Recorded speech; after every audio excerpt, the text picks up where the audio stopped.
Hello, everyone. You are listening to the award-winning To Hull and Back podcast, proudly sponsored by Old Zoological Bar and Kingfisher Quality Fish and Chips in Hull. I'm your host, Nathaniel, and tonight I'm joined by Joe and Will to discuss, unfortunately, another defeat, but some exciting news in the dugout sort of side of things, managerial side of things. We have a new Hull City manager, Rubén Sellés. We're going to be clarifying that everyone on the podcast here, and hopefully all our guests, we're going to get them to say Rubén Sellés, not Sellés, not sell out, nothing like that. We are saying it the Spanish way. Why am I making what? It's not exactly the hardest thing to talk. It's not like Ilicali, Iligella, Iliciali. Aken, Adjun, Ajun. Yeah. Tim Can Walters. I have free Tiger travel, please? Yeah, I mean, I'm sure Where's some people Billy are going to get it wrong. Oh, no, not this again. We've completely derailed already. But yes, Billy Clark actually wasn't actual Billy Clark wasn't. He was in the dugout for Middlesbrough, but he wasn't there on Saturday. It was just Connor Sellers along with Andy Dawson. Who is actual Billy Clark? Under 21's assistant manager. Oh, okay, fair enough. So I suppose we should talk about the manager first, but then we'll probably end up talking about the manager as well, with a bit of the game in between, although I don't really want to talk about another defeat.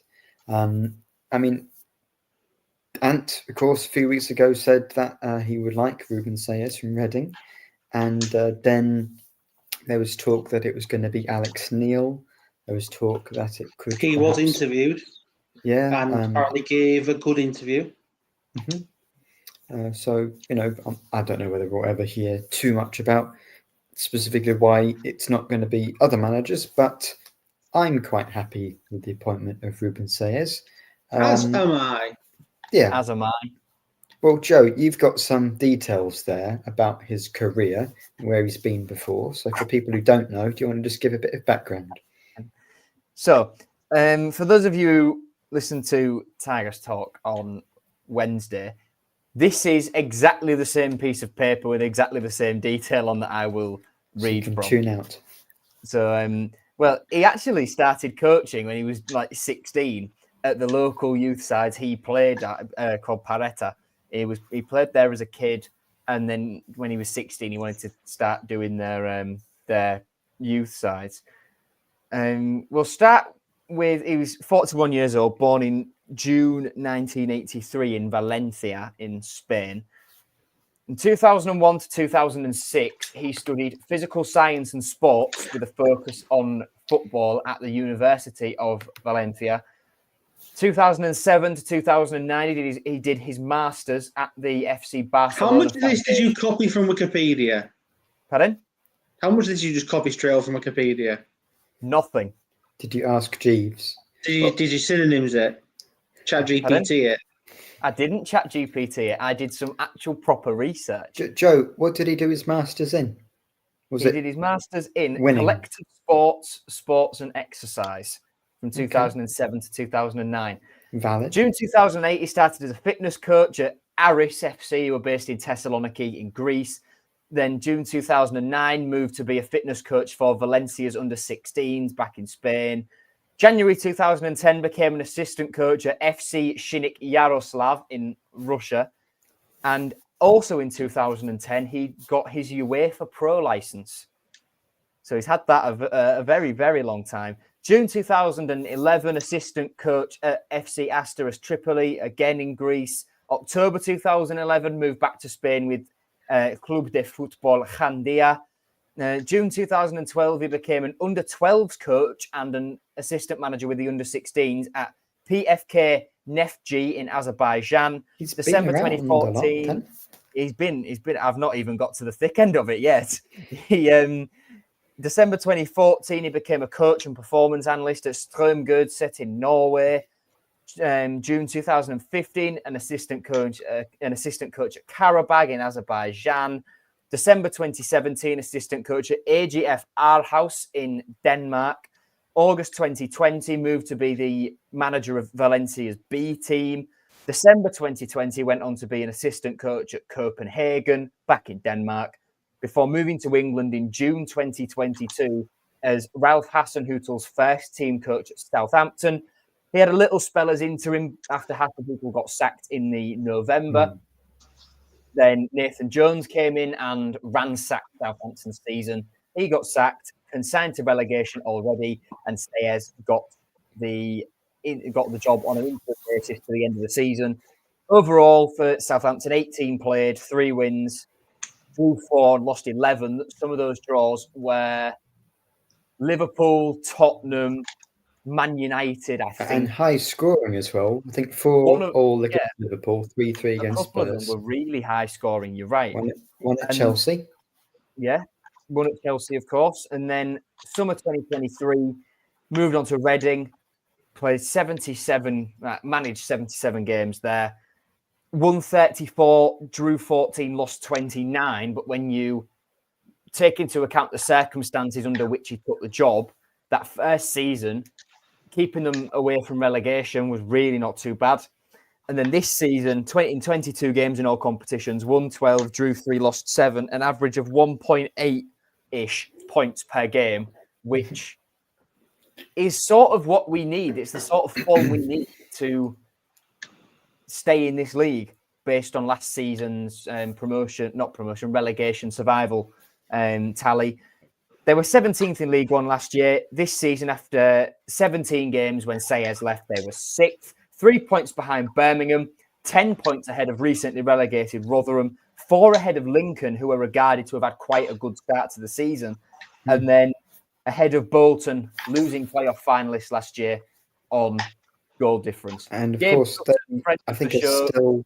Sorry, they're still under a transfer embargo, aren't they? So it's just free agents. Yeah, a lot of that has been done with a pretty dead squad as well. He's had no choice but to be good at working with young players, which Gabe Sutton, friend of the show, puts in here that he's a pressing coach, schooled under Hasenhüttl at Saints, system 4-3-3, although he started at Reading with a 4-2-2, so it depends whether he'll revert to that.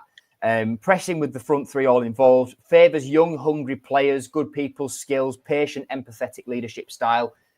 The patient, empathetic, very personable sounds quite like a certain Mr. El Rosina, and I don't mean Leroy.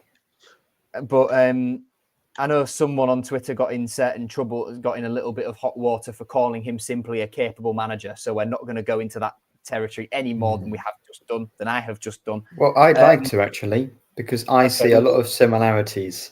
So do I. Especially the age. I think the fact he's kind of been, he's a young manager. He's not like an experienced Warnock or someone.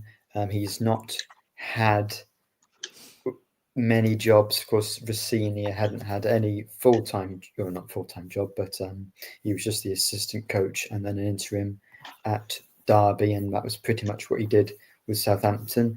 Likeable, good with young players. I feel like maybe we've got, other than maybe Andy Dawson, the closest to Liam Rossini we could get without going back in for Liam Rossini. It seems to me that maybe it was on the Adrian has thought, well, let's just go back to that. Briefly. Well, of course, never happening. No, I mean, he is perhaps rumoured to be leaving Strasbourg pretty soon. So I'm sure. But why would he want to come back here after the way that Adrian treated him? Precisely. Never happening again. Yeah, I mean, the fact he's failed at Strasbourg apparently justifies the decision to sack him in some people's eyes, which there's a lot of this proves I'm right, this proves you're wrongery about Hull City Twitter discourse, especially at the moment. And it's not as black and white as that at all. The football last year might not have been great at times, but we still finished in the highest league position we have done since we dropped out of the Premier League.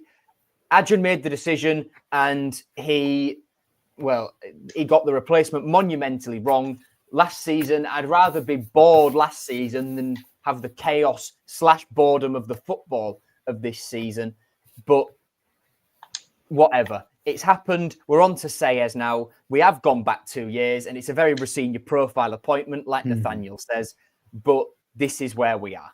He's got to do the exact same job that Rosenior did, and i.e. pull together a diverse group of players who were put together by a bit of ragtag scattergun recruitment, plus get some team cohesion, get some points on the board, stop leaking goals at the back, try for the love of God to find a way to score some goals and just steer us away from the drop. For Rosenior, that first half season was, if we stay up, it's successful. And for Rubén Sellés, the task is exactly the same. Yeah, we really have regressed since last season, haven't we? I mean, Harry there says 7th to 24th, says a lot. Ben Stroder says Liam Rosenior with a Spanish accent. I'm sure some people, most people, everyone is going to be thunderously bored with us talking about Volta and then also Rosenior saying the same thing again and again. But until Sayers is actually the manager, because of course he's not had a match yet, we're probably going to be talking about that. So not too surprised that we've had to discuss that again, just until we sort of have something new to talk about. Just on Ben's comment here, I think Adjun's realised his mistake, not going to lie. He wouldn't have done, because he wasn't at the West Brom game. Not at the West Brom game, sorry. He wasn't at the Blackburn game, and he wasn't at the West Brom game as well. The West Brom game coincided with the Fenerbahce game. I didn't check if our Blackburn game did as well. But if he wasn't at Sheffield Wednesday, then Tim Walter would still have a job right now. Yeah, he openly said it in an interview that the reaction of the fans is what changed it. He would have kept him if the fans hadn't got so toxic at the game. Good job, everyone. We could be proud of ourselves. Adjun didn't realise his mistake on his own. We told him it. And thus, he had to act. Sorry, Simon. Simon's saying we should stop mentioning Rosenior. Well, no. It's almost as if Liam Rosenior, even though he's no longer at Hull City, is still vital to the way this season has gone. Yes. In a roundabout way. Well, not even in a roundabout way.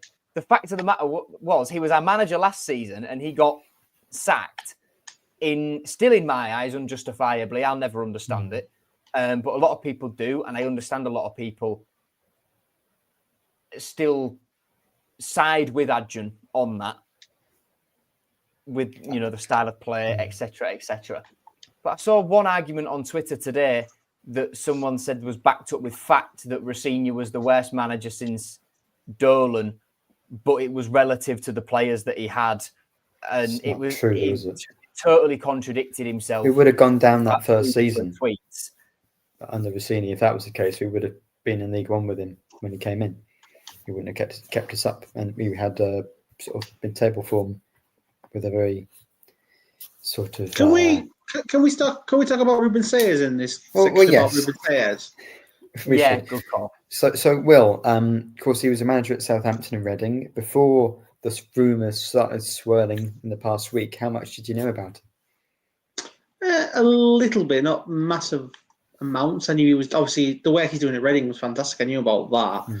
I actually forgot he'd been in the Premier League. I forgot it was Hassan that was deputy and actually managed in the Prem.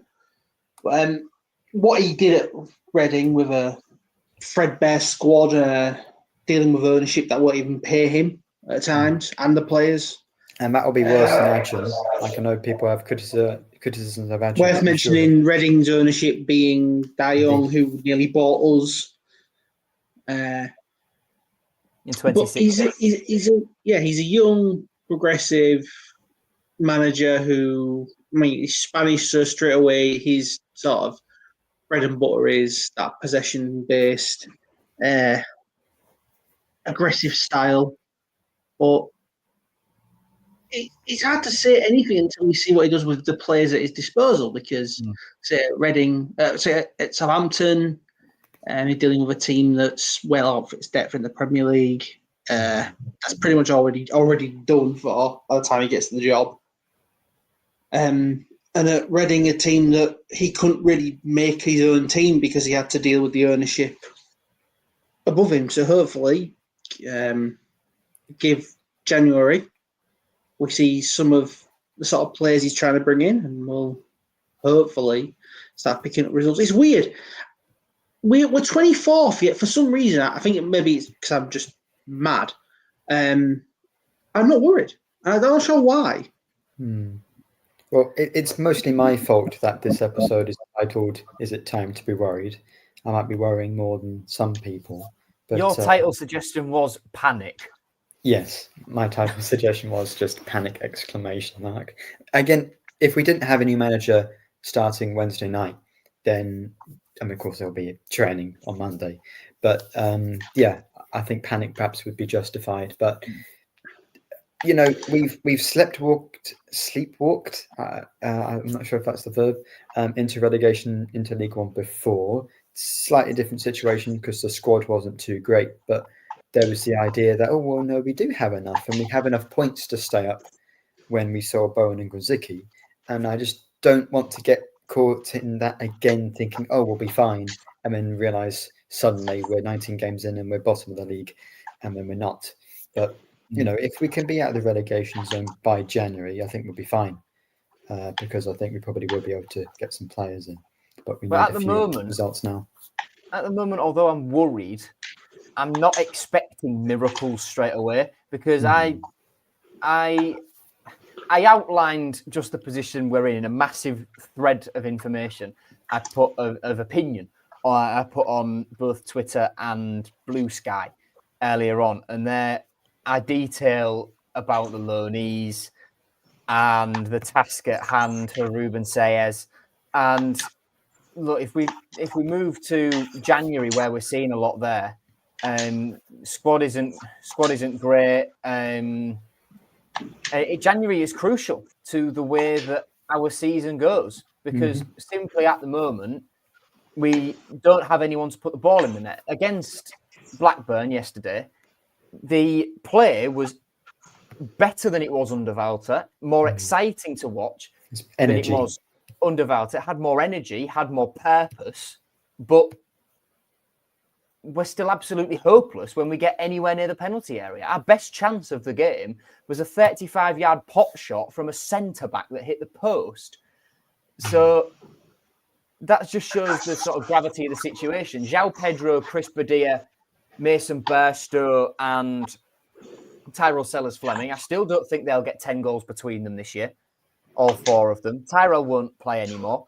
And like I say, I still don't think the other three will get 10 between them, even though they're on 5 already. And, Casey Palmer stood out yesterday. Charlie Hughes had a good game. But you wonder how many times can they have good games? And we can say X, Y, and Z have had good games, yet we're still losing games. Yeah. I thought Alzate, when he came on, because Adrian's spoken about looking at another number 6 already because of Zambrano's ban. That's cool, but Stephen Alzate has played, 10 minutes in a Hull City shirt before yesterday?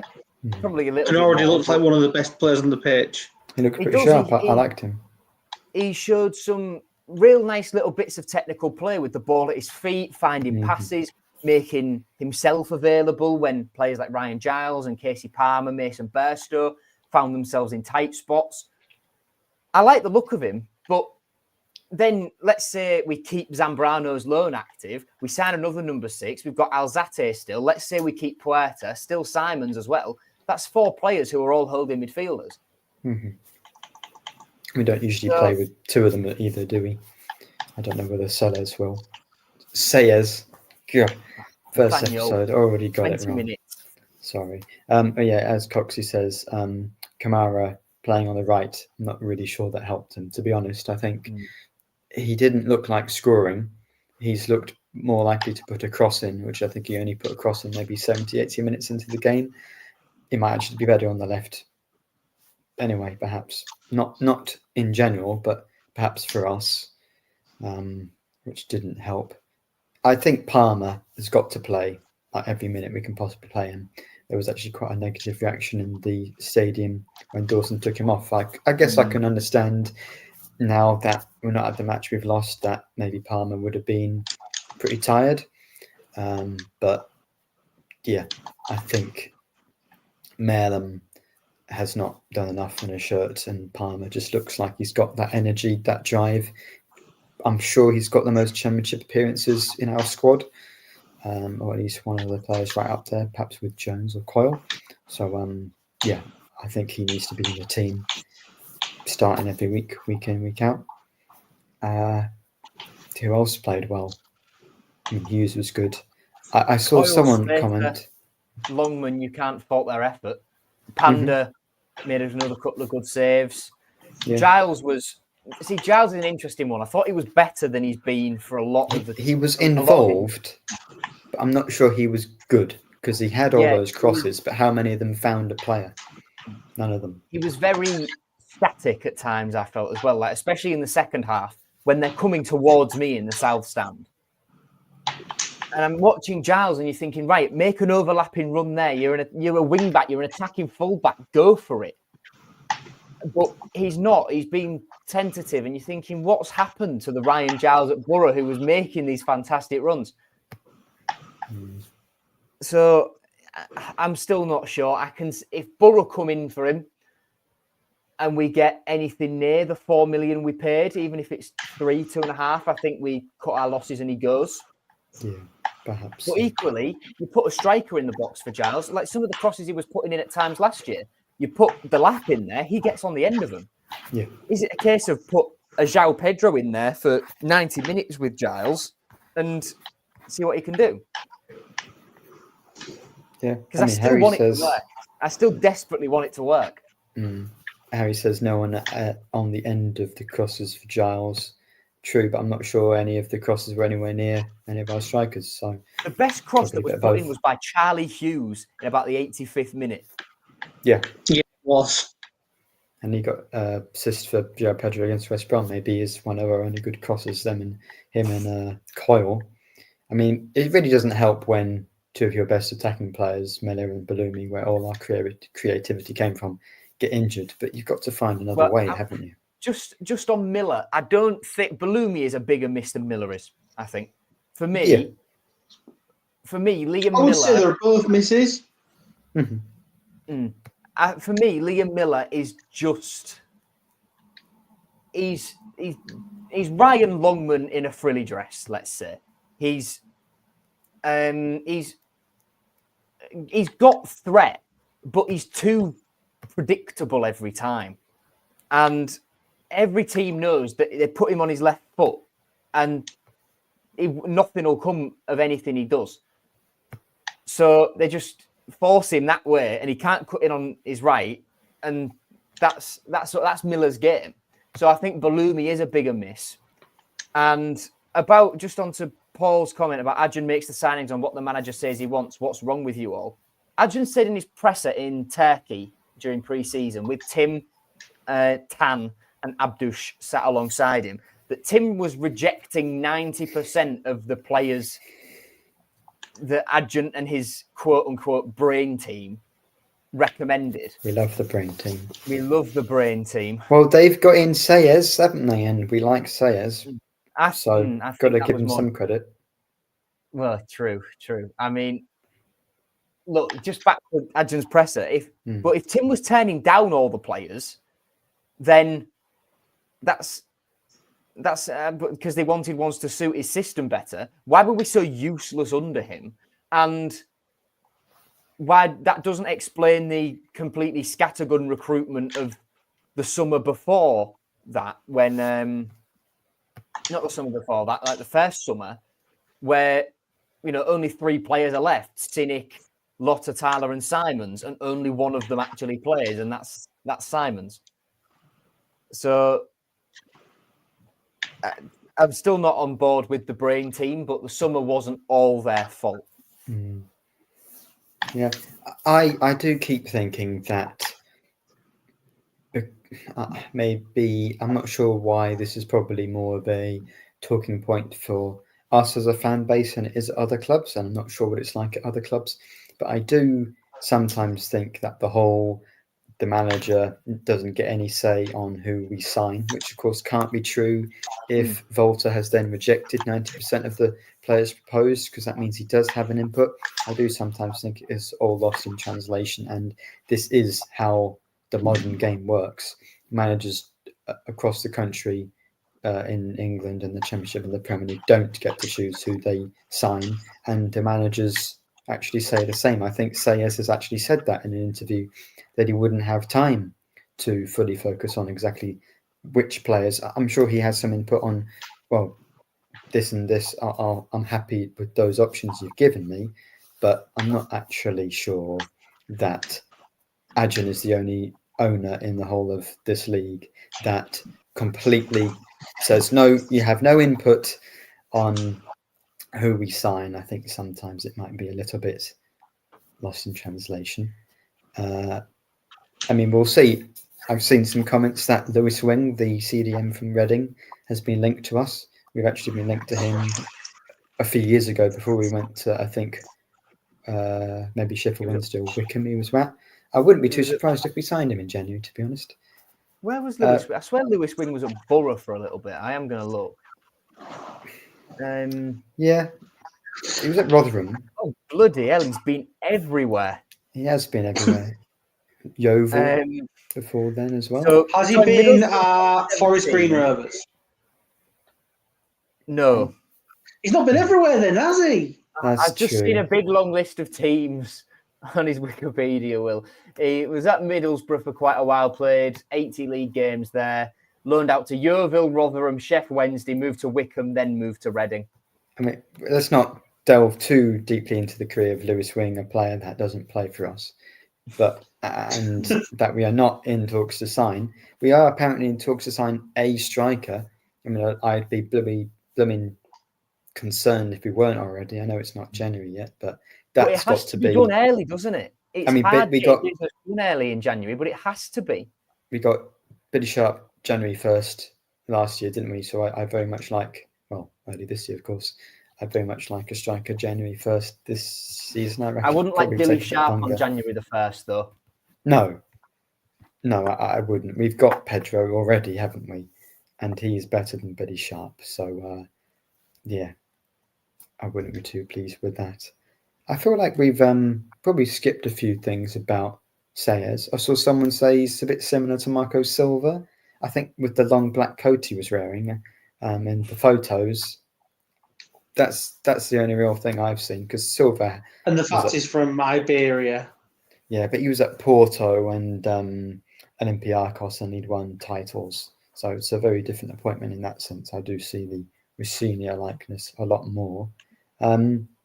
Have either of you watched much from Sellés? I mean, I watched an hour-long interview with him. Seems like, very reasonable chap. As we said last week, the main reason we didn't like Volta because of his character. I'm sure that won't be the case with Sellés.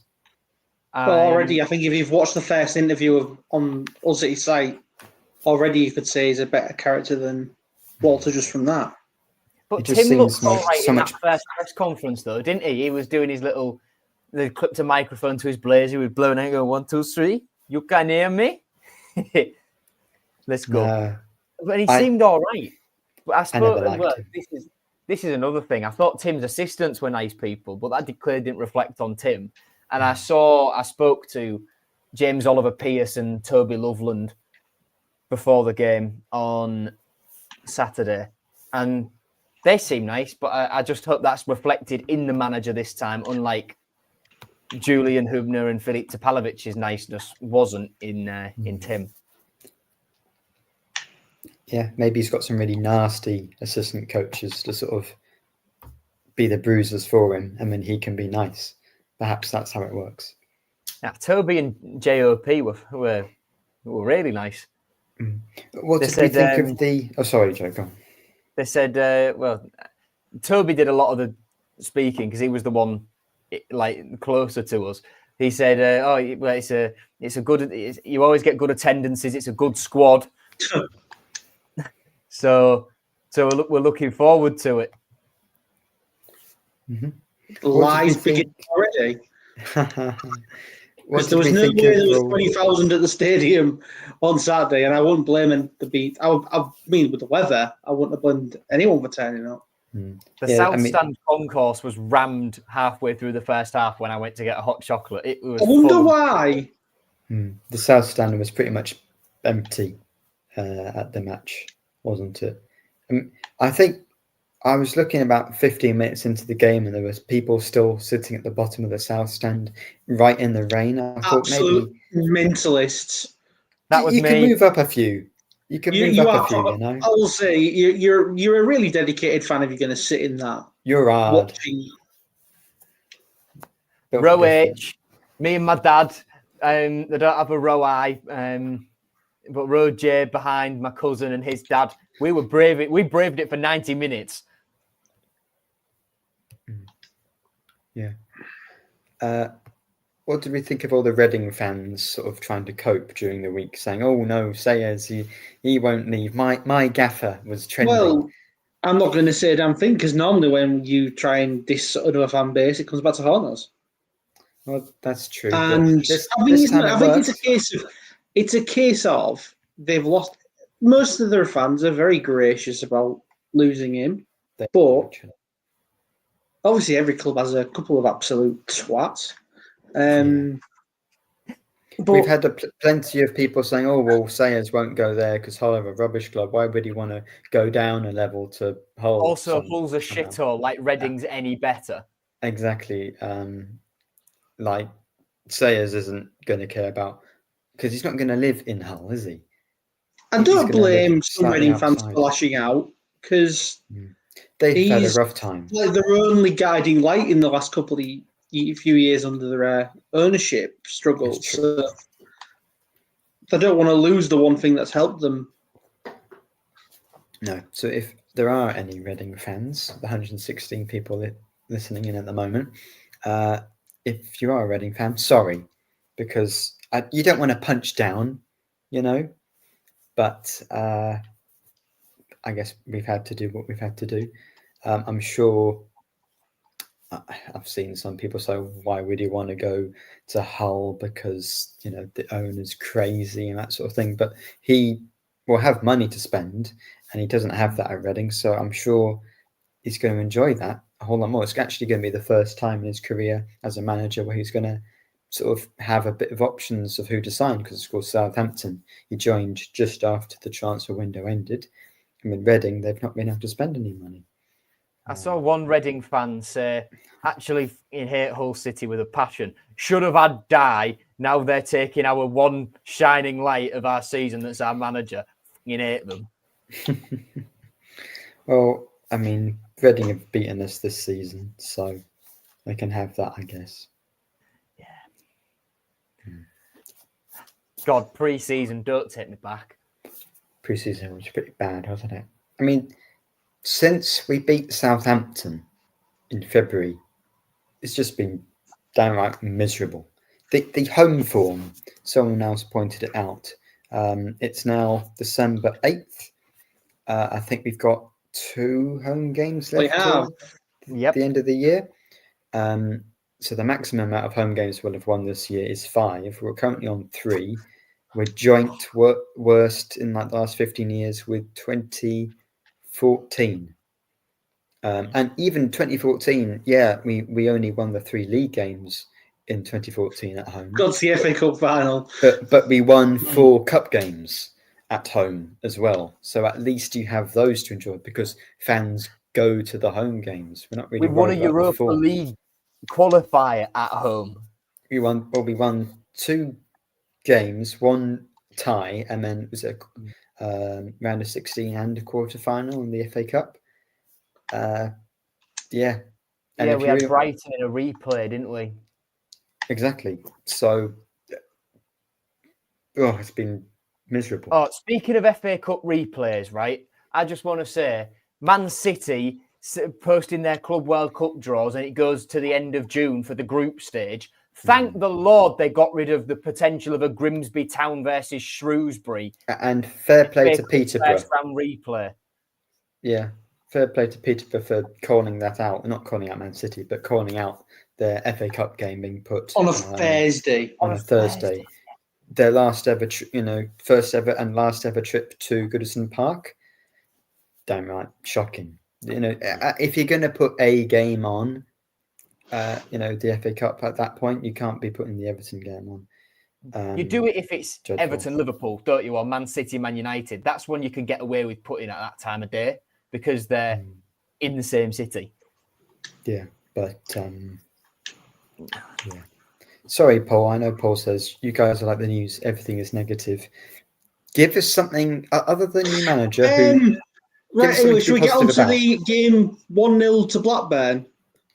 Yeah, well, we've touched on that. We lost. Aldi's a positive. We are bottom of the league. We did not score.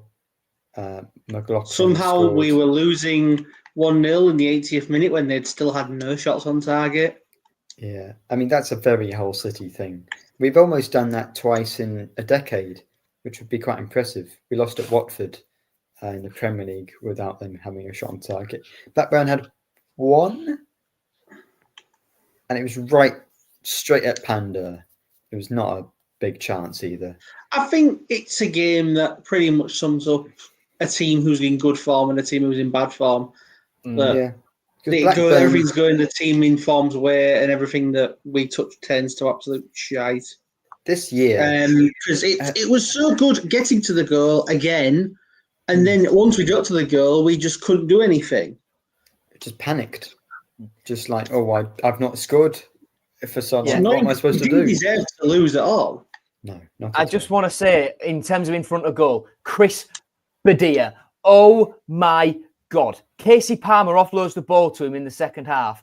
All he needs to do is he's 12 yards out, let the ball run across his body onto his right foot and hit it back across where it's come from into the keeper's bottom right corner. Instead, he takes a touch and then turns with his back to goal. He's the most non-striker I've ever known. He's the most frustrating striker I've ever known.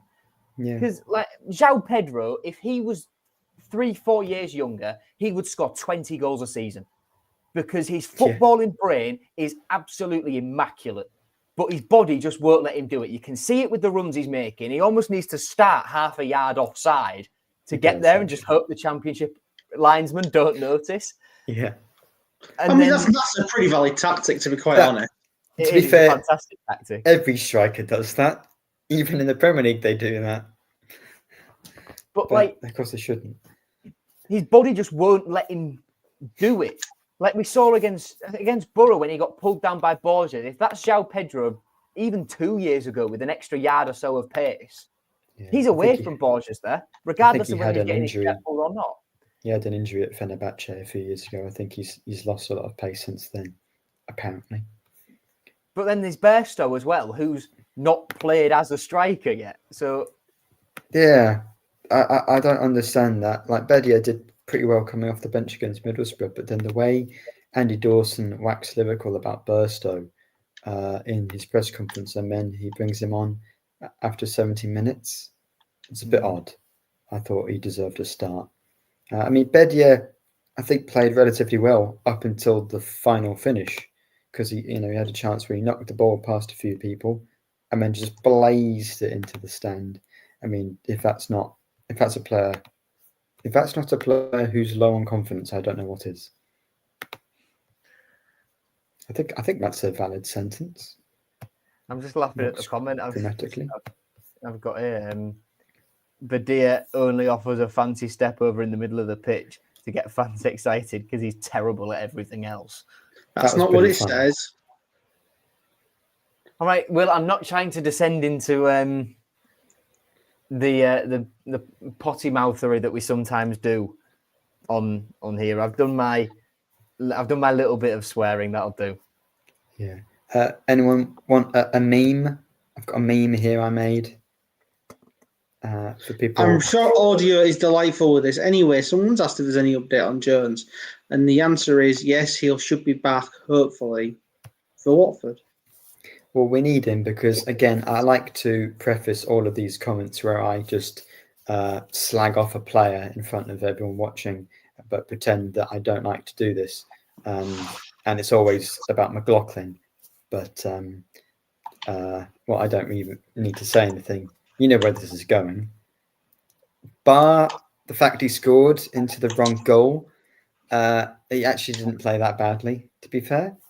But I think in general, it's just another example that he on FIFA, on Ultimate Team, if you get a card you don't want, you can quick sell them. That's what I do with McLaughlin.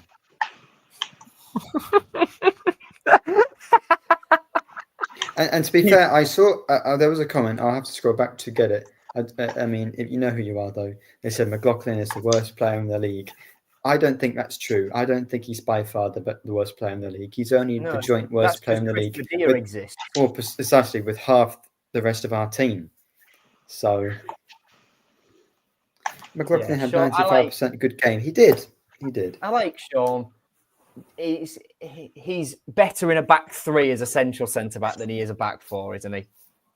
Yes, and we don't play in a back five or a back three. So, how bad is Finn Burns? Finn Burns, he's had a great season at Stevenage. He's on loan from Man City. Give him a go. Just try him. Give him a go.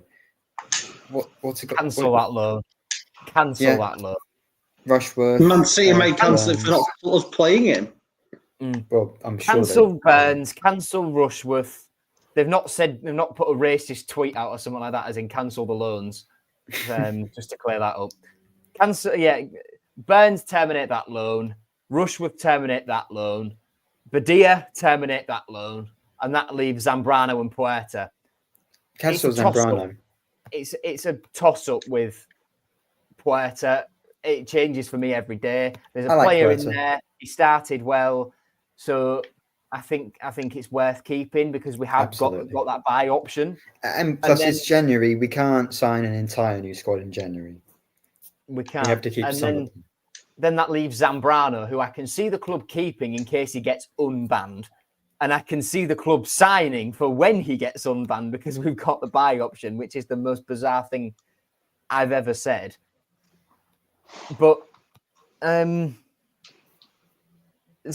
the only one of the loanees who's come in and universally impressed, let's say. That's a shame because he's been banned for 60 months and he's not going to play for us again.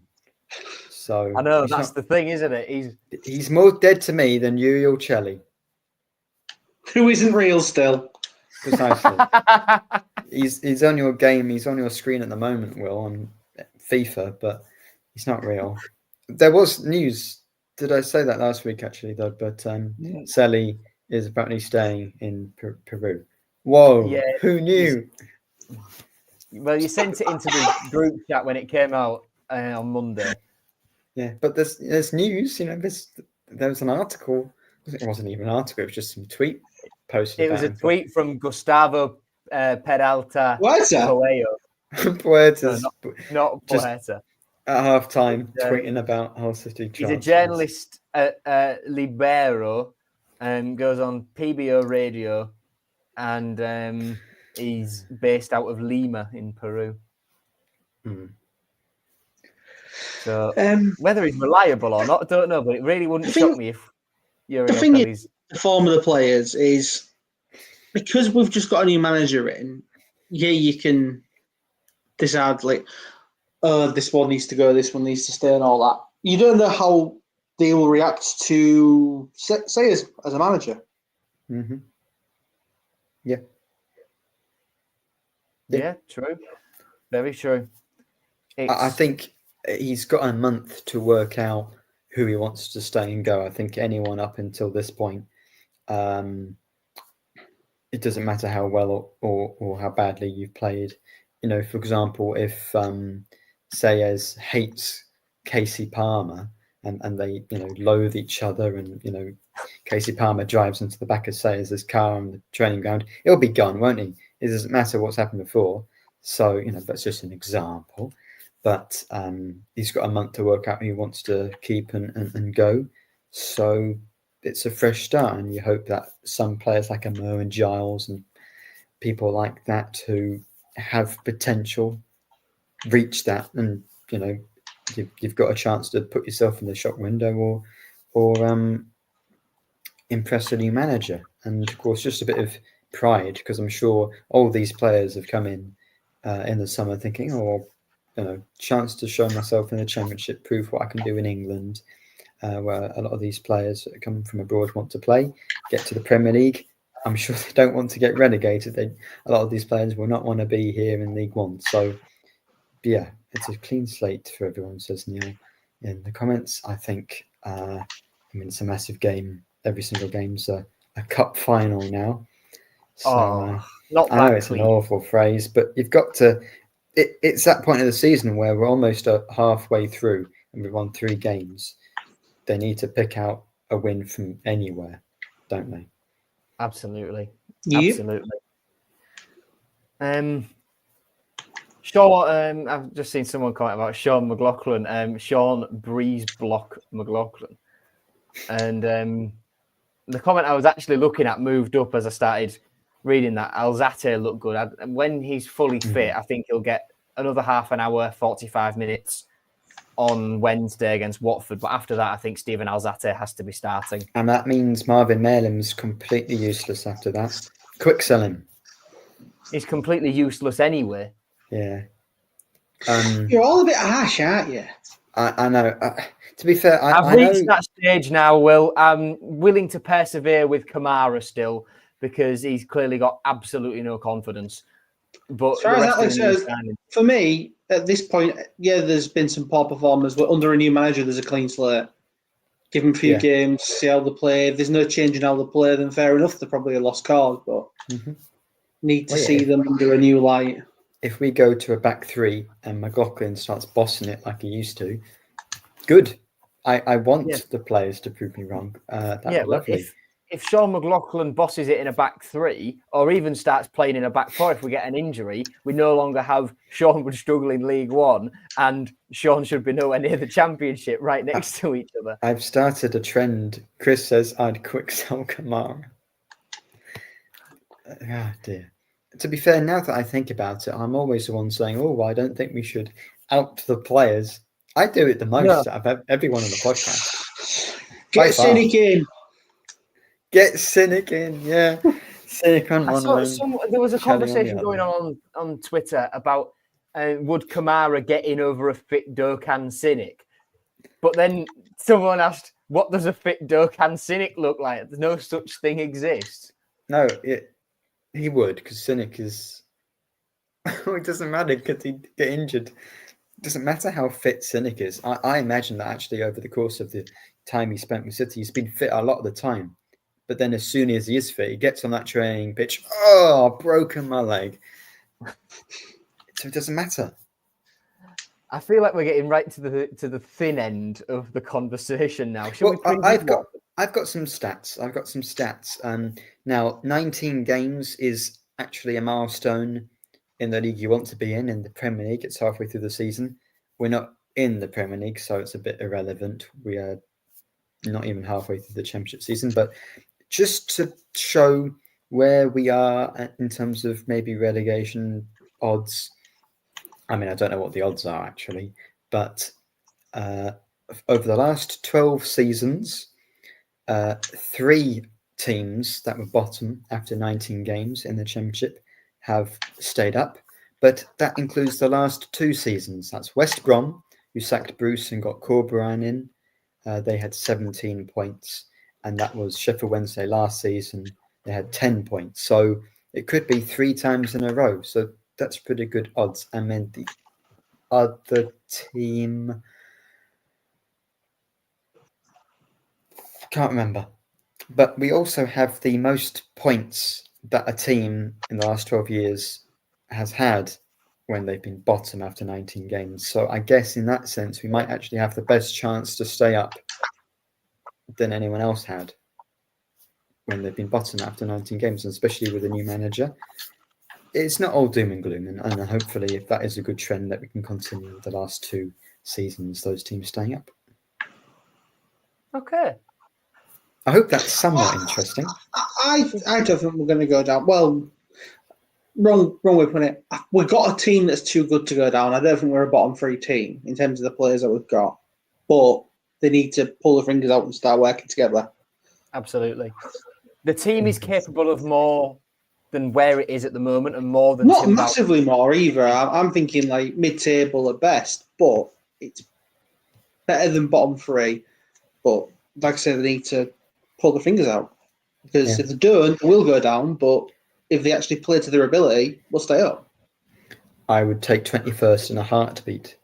Less than a heartbeat. I'd I'd take beating bite your arm Portsmouth on off. the last day to stay up on goal difference, quite frankly. Abu Kamara, 30-yard wonder goal, last-minute winner against Portsmouth. Takes the shirt off, spins it round. Sends Portsmouth down and keeps us up. Oh, inject it. Inject it. That's going to come back to bite us on the arse, isn't it? Well, Clip it. no, because it's never happening. Clip it now. Send it to every Portsmouth fan on Twitter you can. Don't involve me in Don't this. do that. Christ. Do not do that. Any Portsmouth fans, Actually, we I'm will all right. I'm not on destroy Twitter you. anymore, so... Oh, we need a Ryan Longman winner. Ryan Longman assist for that. Backheel assist to Kamara for that winner. Paul, no, we've not gone negative again. We're saying we're going to stay up. We're going to beat Portsmouth. Smash them 10-0, final day step. It's going to happen at Anyway, some point. Watford, have you got a combined lineup for us, Nathaniel? No, I said I'd just only do a combined lineup if we won, and we're rock bottom of the league. So no, I haven't. Well, to be fair, who would get in? Watford have lost one of the last 8 games. We've had one clean sheet this season. He's not getting into that squad. No one. Okay, Palmer. yeah, cool. I put Palmer in because he was pretty good. That's it. Would Tommins get in there? Yes, the whole Watford team. Okay, right. We all finished 14th. I'd like that. I mean, where we all predicted. We are rock bottom of the league. I think we have to understand that. Yeah. No combined lineup. I'm sorry. But score predictions then for Watford? Will? No, 3-0 City. How could I possibly guess? Well, the thing is, we've not bothered doing any points or like a leaderboard for the predictions like we did last year. So there's no punishment for me predicting 10-0 other than all of the 4 Watford fans will message me. It's not like Sheffield Wednesday have got 8 billion and they're all in my DMs for 2 weeks afterwards. So yeah, that was bad. That's nearly a year ago. That was bad. I still get emails. I've had letters. I've had letters through my mailbox at home saying, "Oh, I didn't like it when you said that you'd beat Sheffield Wednesday." Okay, I don't really. Okay. Joe, what's your prediction then? You know what? Let's be optimistic. 1-0 to Watford. Nah, to us. Let's go. Let's have it. Second clean sheet. Little win. It's a shame that we haven't got 2 fans because then we can make lots of like Dan Gosling jokes. That'd be fun. I'm bullied for it. Yeah, cyberbullied all the time. I am. Yeah. 4-0 City. Jesus. Clip it. Watford, we are going to maul you 4-0 up the Tigers. There, clip that. Jesus. Clip it. See, this is why we definitely don't get nominated for even anything anymore.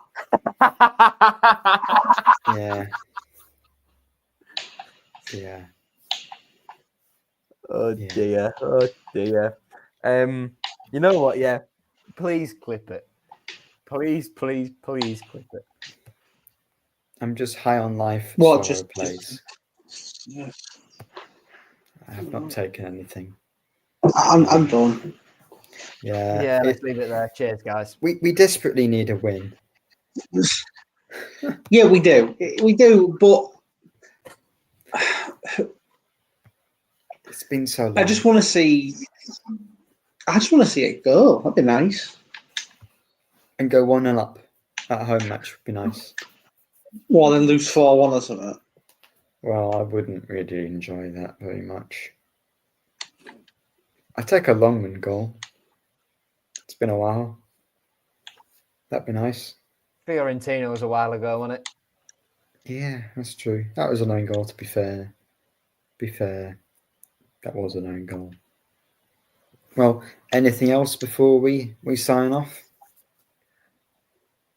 Man United is still awful. Can you be bothered by the fact that we're playing Doncaster Rovers in the FA Cup third round? The Grand Derby? I can be bothered At because 12 o'clock on a Sunday. No foreign fan because the FA Cup is waking dead. up to watch Hull City versus Doncaster Rovers. Not a chance will anyone watch that game. No. Billy Sharp Just will score. well, if it's on Turkish TV, it just gives Adjan an excuse not to go. Oh, yeah. See, Sorrow says, I don't understand why Longman got subbed. Neil says, Longman did well up front. Yeah, stick Longman up front. We've not tried that this season. Yes, I'm loving it. I'm loving it. That's the way to stay in the league. Longman up front. Yes. We figured it out. It only took us 57 minutes, but we've got it. Okay, well, thank you for listening to the Hull and Back podcast this evening, ladies and gentlemen. Yeah, you may as well do the outro, Joe. All right, I was just making a joke to try and cut you off talking about Longman, but whatever. Well, that's all you really have Paul to say. told you to grow up, by the way, Nathaniel. I can't. We'll finish on that notion. We did talk about that briefly, yes. Dawson subbing Palmer, that didn't go well. Anyway, need to be careful not to click Nathaniel's João Pedro meme here instead of clicking the outro video. Yeah. Cheers for watching, everybody. Will, thank you. So Will's done it for me now. Okay, brilliant. Will, thank you for your time. Nathaniel, cheers as always.